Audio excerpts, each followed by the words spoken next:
په قرباني کې د شراکت والا مسله دا هم یو ډېر اهمه مسله ده چې کوم څاروی دا چې په هغه کې څومره کسان شریک کېدلی شي یا اووه کسان نه زیات کسان شریک شي یا کم کسان شریک شي یا په هغه کې 15 حصې جوړې کړو یا 9 حصې جوړې کړو دا د شراکت ټوټل تفصیلي مسایل زه دا انشاءالله درته بیانوم. اوله مسله دا ده چې کوم غټ څاروی ده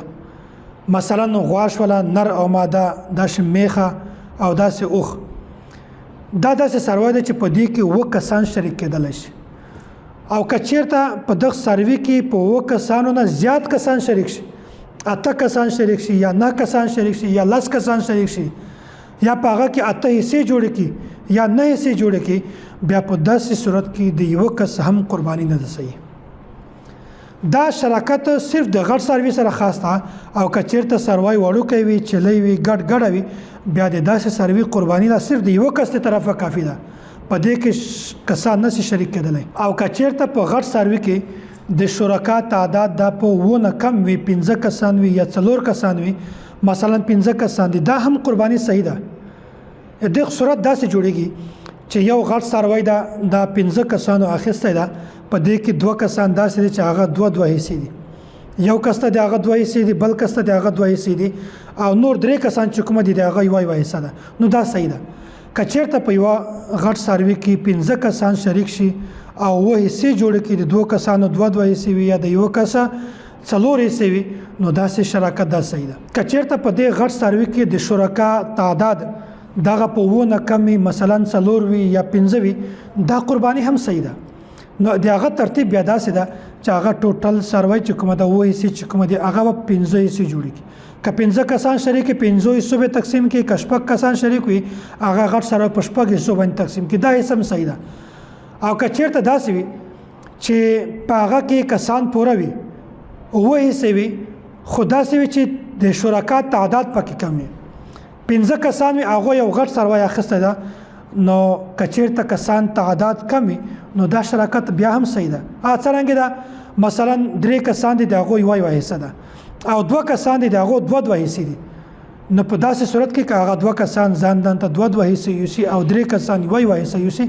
په حصو باندې تقسیم کړي نو داسې شراکت دا هم صحیح ده. په شراکت کې د دې خبرې هم ډېر زیات خیال ساتئ چې د یو کس حصه په 9 حصې نه کمه نه وي.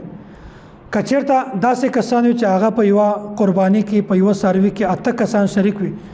او دا څاروی په 8 کسانو باندې چې هغه کې مشترک تقسیم کړي 8 حصو باندې بیا په داسې صورت کې د یو کس هم قرباني نه کېږي. یا داسې وي چې هغه قرباني چې کومه ده هغه په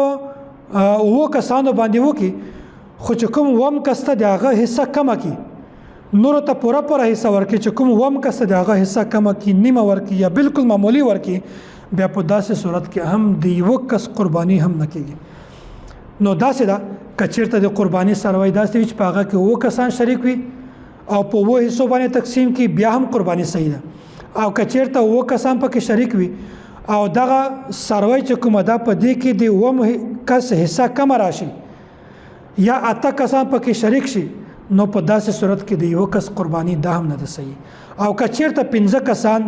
دا په ګډه باندې دا څاروی واخلي یا داسې 6 کسان یې واخلي 4 کسان یې واخلي هغه په حساب باندې تقسیم کې 6 حصې کې یا 9 حصې کې 15 حصې کې داسې صورت باندې صحیح ده په دې کې هیڅ مسله نشته. خو که چېرته خو دې خیال ساتئ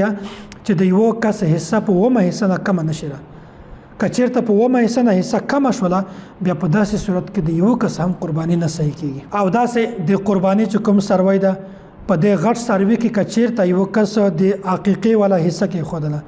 عقیقه دا ته وایي چې کوم سړی بچی پیدا شي یا بچی پیدا شي په هغه باندې دا یوه عقیقه کوي قرباني کوي نو د قرباني په غټ څاروي کې که چېرته یو کس خپله د عقیقې والا حصه دا هم متعینه کړي نو دا هم صحیح ده. یا بعضې خلک داسې وي په دې باندې چا قرباني نه خرابېږي یا داسې وي چې بعضې خلک واجب قرباني کوي او بعضې خلک دا وي چې په هغو باندې قرباني واجب نه وي خو نفلي قرباني کوي هغه که هم په دې غټ څاروي کې خپله حصه متعینه کړي د دې قرباني هم کېږي د چا قرباني نه پرې خرابېږي.